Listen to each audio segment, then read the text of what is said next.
Transfer के लिए यदि आपने अपना ऑनलाइन आवेदन किया है और आपसे गलत चॉइस फिलिंग हो गई है, या फिर आप और भी चॉइस फिलिंग करना चाह रहे हैं, या फिर आप अपने आवेदन को डिलीट करना चाह रहे हैं, तो इसके ऑप्शन आपके लॉगिन पर दे दिए गए हैं, जिसे आप एजुकेशन पोर्टल 3.0 से कर सकते हैं। आइए देखते हैं कि इसकी प्रोसेस किस प्रकार से करना है। तो इसके लिए आपको किसी भी ब्राउज़र में एजुकेशन पोर्टल 3.0 को ओपन करना है। पोर्टल ओपन करने के लिए एड्रेस बार में आपको टाइप करना होगा educationportal3.in। इतना टाइप करके इसे सर्च करें।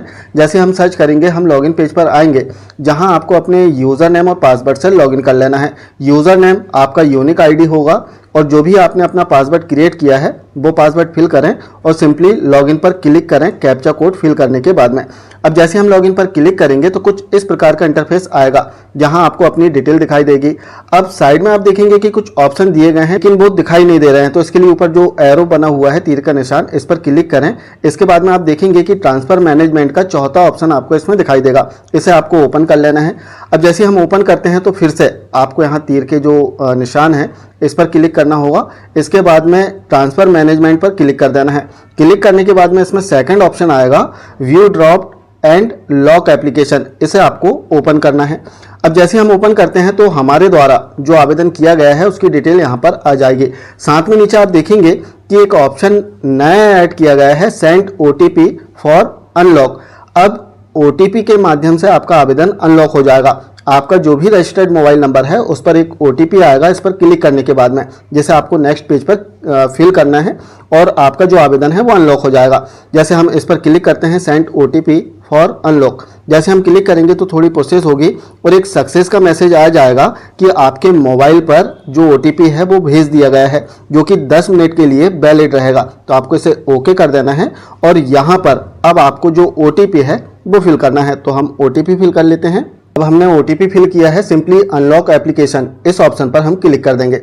जैसे हम क्लिक करते हैं तो यहाँ पर एक सक्सेस का मैसेज आ जाएगा कि your transfer application has been unlocked successfully. अब आपका जो आवेदन है वो अनलॉक हो चुका है। अब आप फिर से अपना जो आवेदन है वो कर सकते हैं, इसमें रीचॉइस फिलिंग कर सकते हैं, या फिर अपने जो आवेदन है इसे डिलीट भी कर सकते हैं। अब यदि आपको फिर से आवेदन करना है या फिर अपने आवेदन को डिलीट करना है तो इसके लिए करना क्या है कि यहाँ पर व्यू ड्राफ्ट वाले ऑप्शन पर आप देखेंगे कि जहाँ पर आपने अप्लाई किया था ड्राफ्ट वाले ऑप्शन पर, वहाँ लास्ट में आपको डिलीट का आइकॉन मिल जाएगा। इस ऑप्शन पर क्लिक करने के बाद में आपने जो आवेदन किया है वो डिलीट हो जाएगा।